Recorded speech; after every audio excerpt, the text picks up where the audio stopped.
यातायातको उसले चाहिँ राख्न नसक्नु भनेको त ब्याङ्कले पनि गर्नु पर्यो नभए किन फेरि त्यो अर्को राम्रो ब्याङ्क खोज्नु पर्यो एउटै ब्याङ्कमा गर्नुपर्छ भने चाहिँ जसले राम्रो सर्भिस दिँदैन चेन्ज गर्ने यो मैले एउटा फिडब्याक दिएको तपाईँले यताबाट जाँदा पनि हामीले यही ब्याङ्कमा गरौँ भनेर गभर्मेन्टले पनि प्रेसर दिन पाइँदैन तर ब्याङ्कलाई राष्ट्रिय ब्याङ्कले स्वीकृति दिएको हुन्छ हामी पनि हटाउन पाउँदैन कतिवटा त एउटालाई मात्रै त दिएको हुँदैन नि एउटाले राम्रो कुन कार्यालयमा कुन ब्याङ्क बस्ने भने राष्ट्रिय ब्याङ्कले गरिदिएको हुन्छ अब हामीले चाहेर पनि यो ब्याङ्क हटाएर अर्को ल्याउन सक्ने अवस्था हुँदैन त्यो त फेरि सल्युसन होइन है उहाँले सर्भिस दिएन भने राखिराख्ने त होइन त्यसको प्रक्रियामा अब जानु पर्यो त्यही भनेर प्रक्रियामा जानु सिधै हामीले बोलेदेखि नआइज भन्न सक्दैनौँ प्रक्रियामा जानु पर्यो उहाँले त्यो कामको स्पिड बढाउनु पर्यो हो कि कर्मचारी थप्नु पर्यो अब ब्याङ्किङ अनलाइन त उहिलेदेखि छ नि त अहिलेसम्म त इम्प्लिमेन्ट नहुनु भनेको त उनीहरूको कमजोरी हो कि अब यहाँ सबभन्दा भिड्ने भनेको एउटा लाइसेन्स अर्को नवीकरण र लाइसेन्स दुईटै अनलाइन गर्न सकियो भने मान्छे नै हुँदैन नामसारी गर्ने दिनभरिमा 50-100 जनाभन्दा बढी आउँदैन यो दुईटा चिज जस्तो नवीकरण पनि ब्लुबुक नवीकरणहरू अनलाइन घरबाट तिर्ने बत्ती पानीको जसरी बिल आउँछ नि त्यस्तै रिसिप्ट जानु पर्यो उसको मोबाइलमा त्यही रिसिप्ट ब्लुबुकमा राख्ने हिँड्ने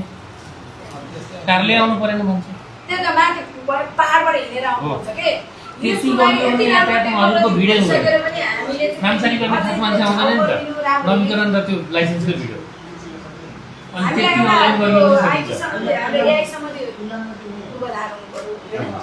र त्यसलाई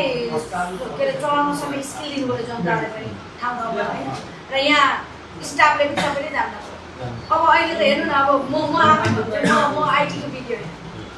म बोल्ने चाहिँ बिग्यो म आइटीको बिग्यो होइन तर मेरो सबै मोबाइलहरू मेरो त्यो स्टाफले चलाइदिन्थ्यो म आफूलाई पनि थाहा पछाडि मैले सिक्नै पर्यो हो कि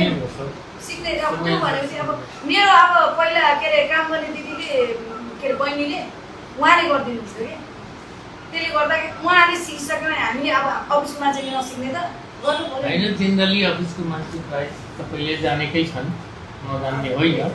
नयाँ प्रविधि आएर उहाँले जानेर मात्रै भएन स्किल पनि दिनु पर्यो तपाईँको किनभने आइटीले एआईले गर्दाखेरि त तपाईँलाई त सहज भयो नि त कामको लोड सहज भयो अब तपाईँको अर्को काम के हो भन्दा जनतालाई पब्लिक अवेरनेस कसरी दिने नोटिस दिएर गर्ने हो कि अनलाइनबाट दिएर गर्ने हो कि होइन अब त्यो गर्नु पर्यो अनि पूर्वाधार एकदमै स्पिड बढाइदिनु पर्यो होइन किनभने पैसा त आइरहेछ नि त राज्यलाई राज्यले पैसा आउने कुरा पनि नउठाउने त दिन्छु भन्दाखेरि पनि दिन नपाउने अरे क्या दिन्छु भन्दा पैसा आउँदैन त किने अनि त तपाईँहरूको तलब आउँछ अनि त देश चल्छ त्यति दुईटा अनलाइन गर्न सक्यो भने यातायातमा लाइन लाग्नु पर्दैन ब्लुबुक नवीकरण पनि अनलाइन लाइसेन्सको काम पनि अनलाइन गरिदियो भने पैसा तिर्ने अनि नवीकरण गर्ने सेवाग्राही आएन भने यातायातमा भिडै हुँदैन।